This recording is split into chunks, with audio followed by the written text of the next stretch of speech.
Gospel of Luke, chapter 9, verses 28 through 36. Yes. Now about 8 days after these sayings, Jesus took with him Peter and John and James, and went up on the mountain to pray.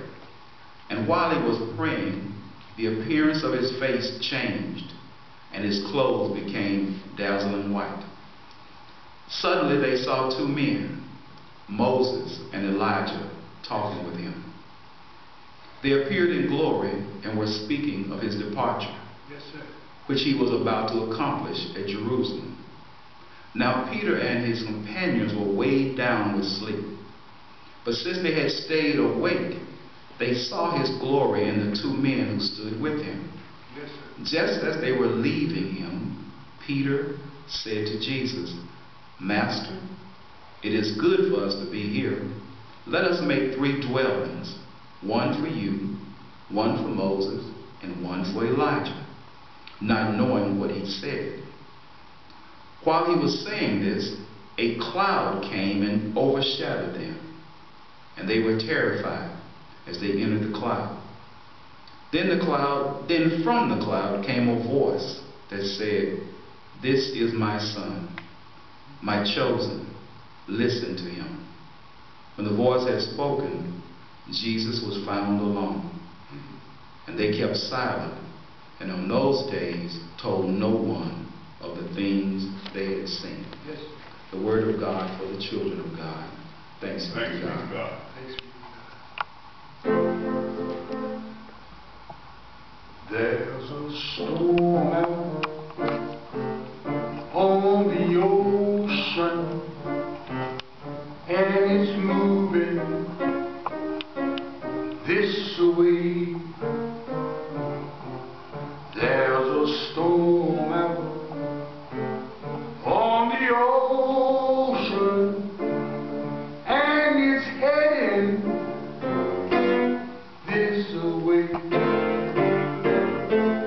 There's a storm out on the ocean. Church always moving this way. If your soul has not been converted, you will surely drift away. Oh, drift away, Lord, drift away. You will surely drift away. If your soul's not been converted, you will surely slip away. Church, there's a storm out, and it's on the ocean. Ooh, yes, it's moving this way. There's a storm out. There's a storm out. There's a storm out. There's a storm out on the ocean. Hey, it's moving this way.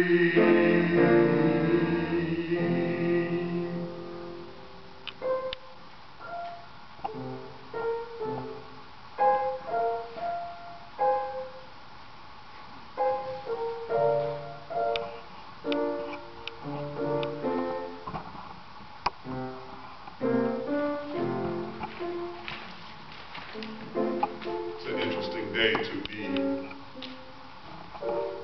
talking about storms, because indeed there are millions of people in the Northeast, especially from Philadelphia north, particularly in Connecticut and Massachusetts, Boston, and the like, who are being overwhelmed by the power of yet another storm that has come into that area. Yes. I happen to have been in Washington the last 2 days, and everybody was, at least for a little bit, concerned and fearful that the storm might actually impact an area a little bit further south than it did. Yes, sir. But one of the things that we know always happens when even in Nashville we hear that snow is coming. We find ourselves rushing out and beginning to stock up and try to make sure that we have at our disposal all the things that we need in order to wait the storm out. Yes, sir. And when I think about that in relationship to how storms actually are a part of our life experience, it seems as though we would come to a place where we might have a greater sense of expectation and preparation in terms of the fact that storms do come. I can't help but think of my good friend Beecher Hicks, who in his book, Preaching Through a Storm, says that one thing that you always know about a storm is that either you're in one, you're coming out of one, or you're going into one. Yeah. Because storms, in one way or another, do end up being a part of life. Yes. But the songwriter in the song of old that Leon was singing, and that John, I guess, had made reference to earlier, is a song that reminds us that in the midst of our storms, it's good to be anchored. Even biblically, we know in the Gospel of Matthew, there's that reference to building your house on a solid rock. Yes, sir. So that when the winds begin to blow, you find yourself being able to endure the potentially devastating impact that could destroy the home and the house around you. Yeah. So for this day, I pray that all of us might at least be mindful of the fact that storms do come and storms do go. But we are thankful that there is a way in which we can be anchored in the Lord. Yes, sir. There's that other great song that says, my soul is anchored in the Lord. And I pray this day that all of us will have the presence of mind to anticipate what the possibilities of the storms might be and begin to make sure that we are anchored in the Lord. Amen. Yes, sir. The scripture says that Peter, John, and James went up the mountain with Jesus to pray. And while he was praying, the appearance of his face changed, and his clothes became dazzling white. The appearance of his face changed, and his clothes became dazzling white. You light up my life. Oh, boy. You light up my life. Yes, sir. I'm sure that the title is familiar to many of you, because it is another one of those that a number of years ago became a song that was very much, as we were saying about Lionel Richie's Jesus is Love a few weeks ago. It's another one of those songs, this one by Debbie Boone, that was what's referred to as a crossover hit. That in and of itself, I think, is something that's really very powerful. I would like to believe that all of the songs that are songs of our faith and songs of our belief and songs that allow us to have a sense of relationship to God would be crossover hits. It would seem that if indeed it were all that we would desire it to be, Yes, that it would have meaning, it would have application, and it would be of value to us, not just in one dimension of our lives, but yet it would be in all dimensions of our lives. For indeed, even when Debbie Boone was singing the song, For some, it might have meant that there was some individual or some person that they were thinking of when they were singing the words or resonating with the words, "You light up my life." But yet there's another way in which we cannot help but appreciate that indeed when it is even another person that we might be singing about, it would be good for us to know and to understand that our relationships, even to others that we might find some special point of connection with, if indeed that idea of our lives being somehow lit up by their presence, it has to be somehow associated with, it has to be akin to, it has to have some kind of connection with the whole experience of who God is in our lives.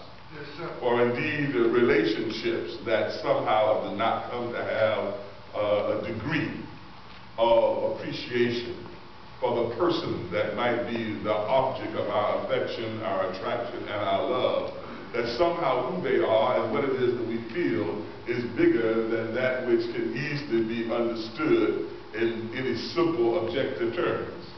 Yes, sir. Because indeed the business of love is one that does end up bringing us into the arena and into the sphere where our thoughts cannot help but be similar to that which we would consider in relationship perhaps to who God is, who the Holy One, who deity, what deity represents in our lives. Yes. As a matter of fact, I have found it to be a part of my experience that as I move here and there and find myself being asked to address audiences in different arenas and for different kinds of purposes, I have discovered that, and I'm very thankful to one of my dear friends. I'll have to give Janet Wolf credit for this one.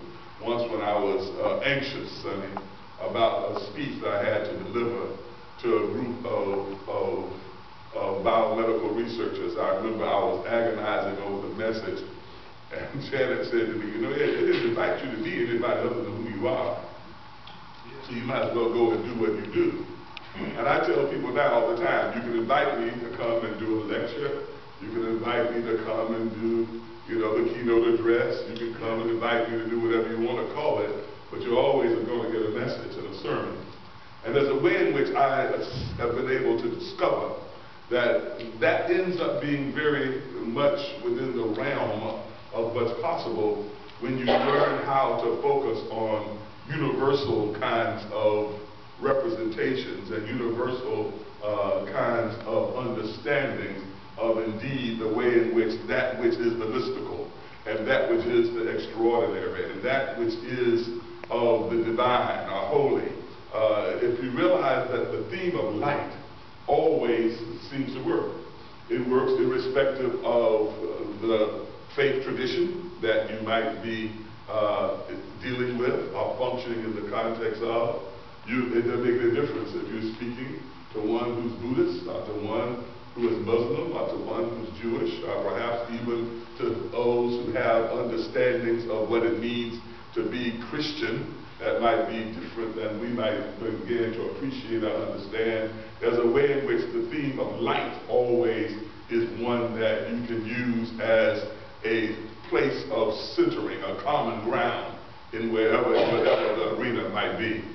So I find myself tonight, as we come to the end of this season of Epiphany, for after all, this is the last Sunday of this season this time around.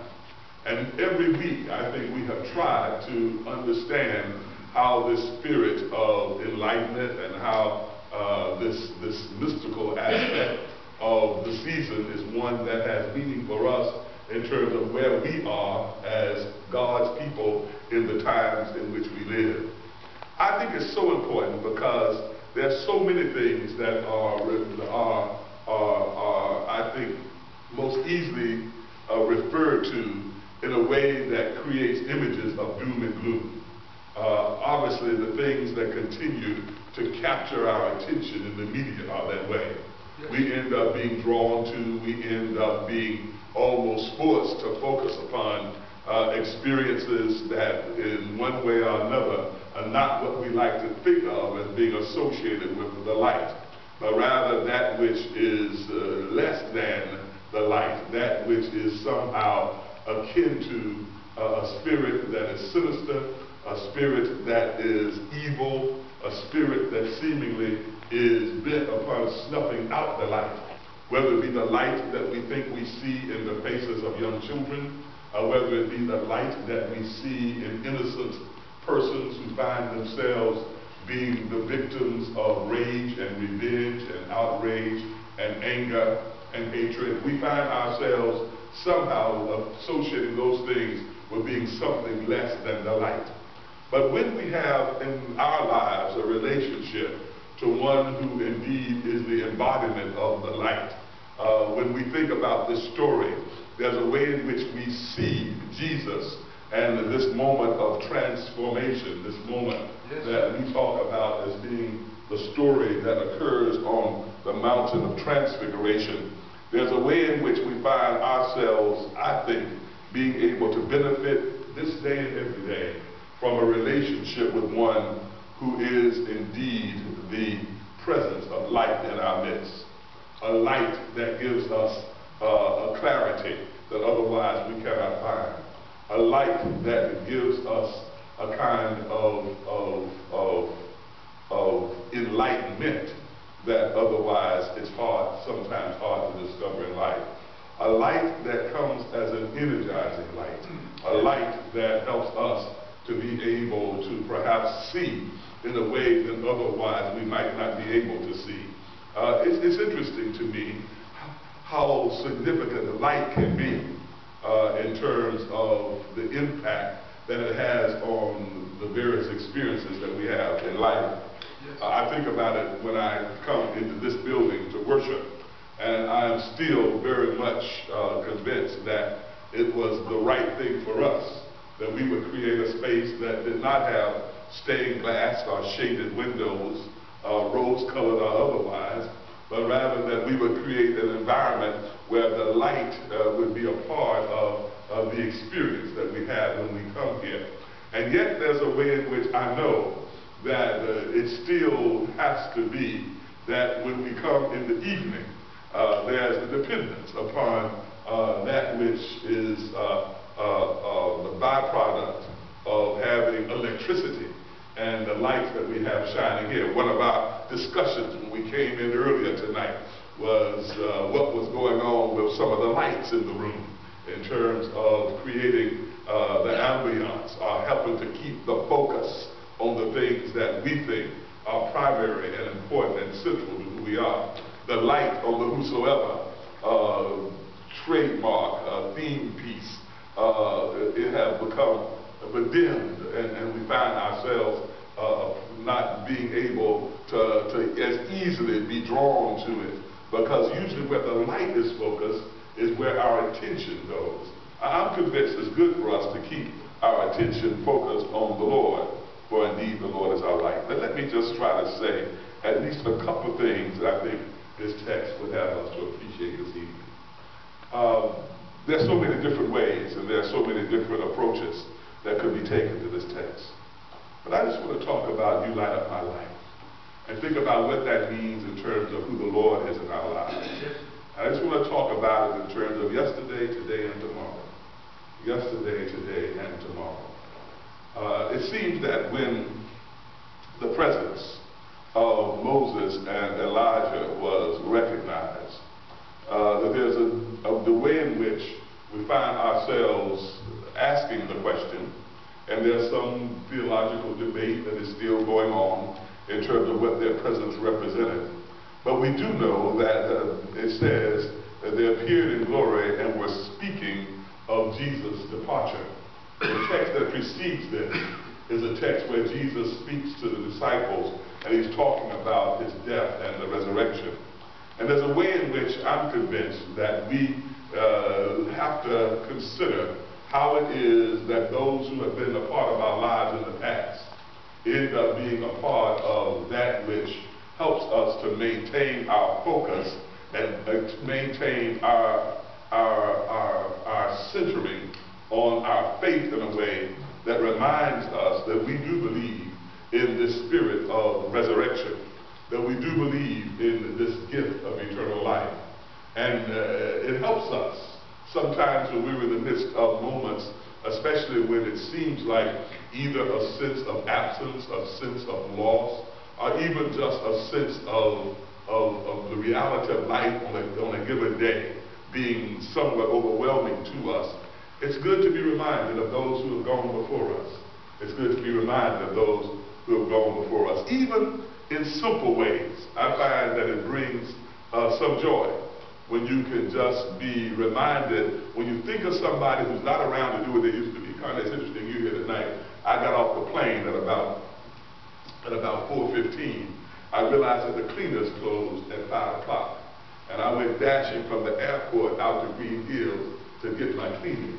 And when I walked out the cleaners, I was reminded that Skeeter used to be the one I would call and say, Skeeter, go get my shirts for me. I don't think I can make it out there in time.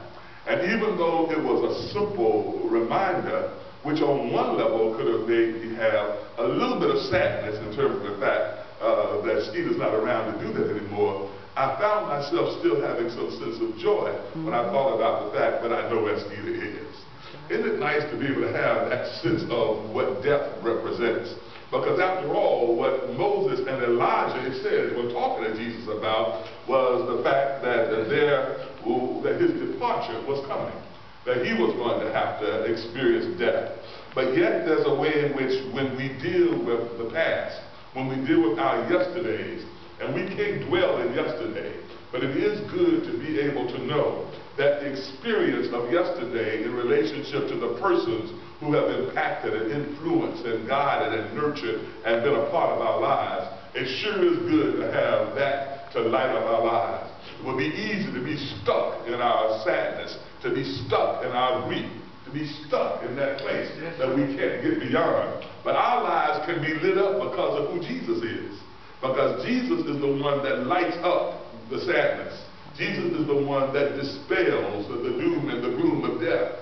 Jesus is the one that gives us hope in terms of there being something bigger than what we're dealing with on this plane, which ultimately will include, whether we like it or not, the experience of death in relationship to loved ones and others around us. It's good to know that as we deal with our experiences in life. I like to think back sometimes. Especially of late, it seems it happens to me more than ever. It seems like all of a sudden, I remember all the little cliches, all of the little sayings, all the little stuff that my mama used to give to me all the time. And every now and then, I find it just happening with other persons who have just come my way and just deposited into my life. One word, deposited into my life. You know, one thing that has been a blessing unto this moment. But it's good to be able to know that that person, although they might not be a part of this experience on this plane right now, that each and every one of them, in almost every instance, I find myself being able to think about in terms of the fact that they now have a place in glory and a place in heaven. When you know the Lord, it means that that light is a light for your yesterdays. But it also means it's a light for your today. Because I'm convinced the church desperately needs the light that the Lord represents today. Because the first thing that I found interesting, and I'm not going to, overplay this, but Sonny, I think it's significant that Peter and James and John sleep. I find myself thinking how quickly we find ourselves in places where we kind of nod out on the presence of God in our midst. We talk about a living God. We talk about the Lord being right here, right now.